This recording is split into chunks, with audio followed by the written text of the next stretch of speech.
Welcome to your Research Business Daily Report, sponsored today and this week by the Market Research Event, this November 12th through 14th in Boca Raton, Florida. One of the issues quietly brewing through the research industry is the changing role of do-it-yourself research. Some may never accept DIY because to them it's cheap, ill-advised, and a poor distant cousin of what they think is real research. But aside from providers of DIY software, there are some people whose attitudes are evolving. For instance, a few months ago, I heard Caswell President Diane Bowers speak openly at one of her conferences about the possibility and suitability of inviting DIY firms into that association. One of the traditionalists who may agree with Bowers is Sports and Leisure Research Group President John Last, who told us why he can no longer think of DIY as a pariah. I think as an industry, we need to recognize that DIY really does have a rightful place in marketing research. In talking to a number of colleagues, there seemed to be this fear and there seemed to be this proclivity to look over one's shoulder and say, oh my gosh, DIY is going to replace and commoditize marketing research. We find about three various scenarios where it makes sense. Budget is always a very strong concern. Is that the strongest concern?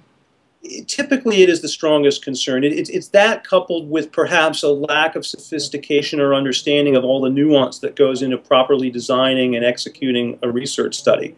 But a lot of times, it's just simply a thought that this is something that can be done very quickly and inexpensively. And what we've found is that we look at that as a springboard to provide all the other added value that one can provide, whether it's in the design and or the analytics that go beyond what actually gets collected. So give me some examples that you've actually done recently.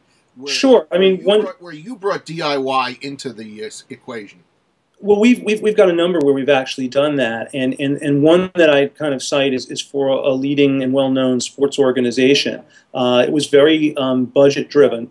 But they, felt that this was a concept testing approach where they had an internal audience. So there was no fear of, revealing who was behind the survey. That was not going to inhibit or bias the response. They had the sample handy. They had DIY available, and they wanted to, do some more rigorous things on the back end. So what we did was we walked them through the process to help them design the right type of questionnaire and the right type of sample frame. They executed it with DIY software, and then we were able to take it on the back end and do some more rigorous analysis that gave more value to the output. Another example, which kind of fits into a second scenario, is if you do have a client that is fairly vertically integrated, and that kind of is consistent with the departments that I used to build on the corporate side.